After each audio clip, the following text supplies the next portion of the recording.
Point n'est besoin de dire que le décès de ce grand homme d'État est une immense perte pour le Tchad et l'Afrique, eu égard à ses multiples actions dans le monde pour la paix, la sécurité et de la stabilité. Nous mesurons tous le niveau d'attachement du maréchal du Tchad à ces nobles valeurs. Toute sa vie, il a sacrifié pour le peuple et la nation qui ont pour lui une dimension sacrée. C'est effectivement dans le sillage de ces sacrifices patriotiques que le maréchal du Tchad, président de la République, chef de l'État, Idriss Déby Itno, est glorieusement tombé sur le champ d'honneur. La nation tchadienne lui sera éternellement reconnaissante pour ce sens élevé de foi patriotique. Mesdames et messieurs les diplomates, la guerre pour laquelle le maréchal a perdu sa vie n'est pas finie.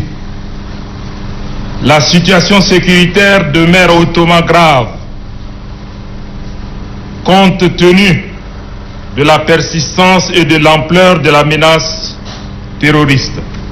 C'est pour défendre l'intégrité du territoire et éviter que le pays ne sombre dans le chaos et l'anarchie que les forces de défense et de sécurité ont pris leurs responsabilités devant l'histoire.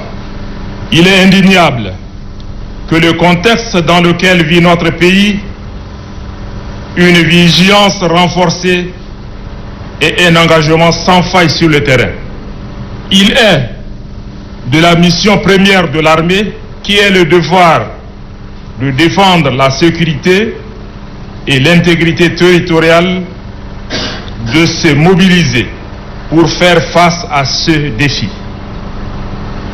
C'est à juste titre que les forces de défense et de sécurité ont décidé, en toute lucidité et en toute responsabilité, de se mettre en première ligne. Mesdames et messieurs les ambassadeurs, en mettant en place un conseil militaire de transition,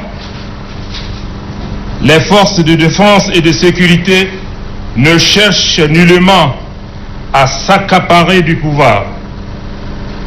Nous voudrions rassurer l'opinion que les membres du Conseil militaire de transition vont rendre le pouvoir à un gouvernement civil, à l'issue des élections libres et démocratiques, dans un délai de 18 mois, comme défini dans la charte de transition.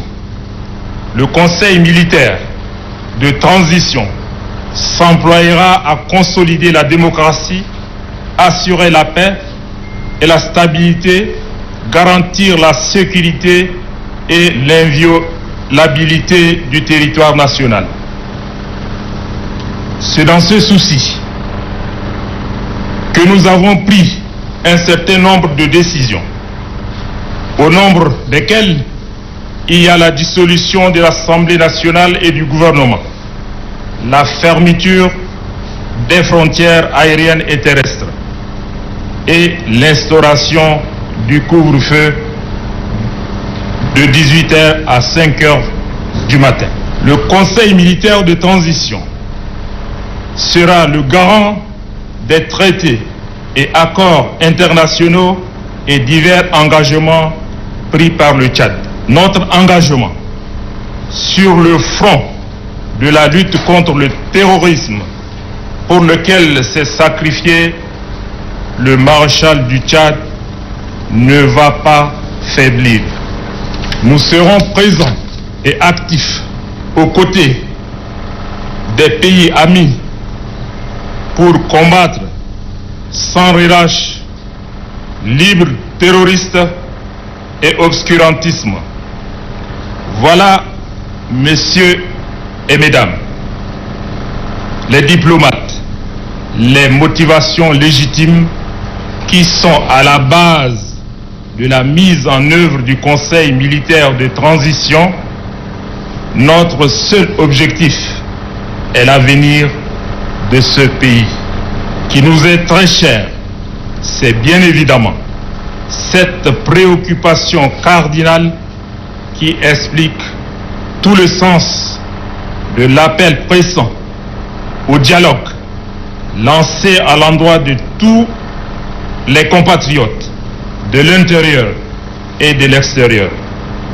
Comme le maréchal du Tchad, Idriss Déby Itno, l'a lui-même éloquemment démontré à travers l'appel de Mongo. Je tiens une fois de plus à vous exprimer, mesdames et messieurs les diplomates, toute notre gratitude de votre présence à cette rencontre.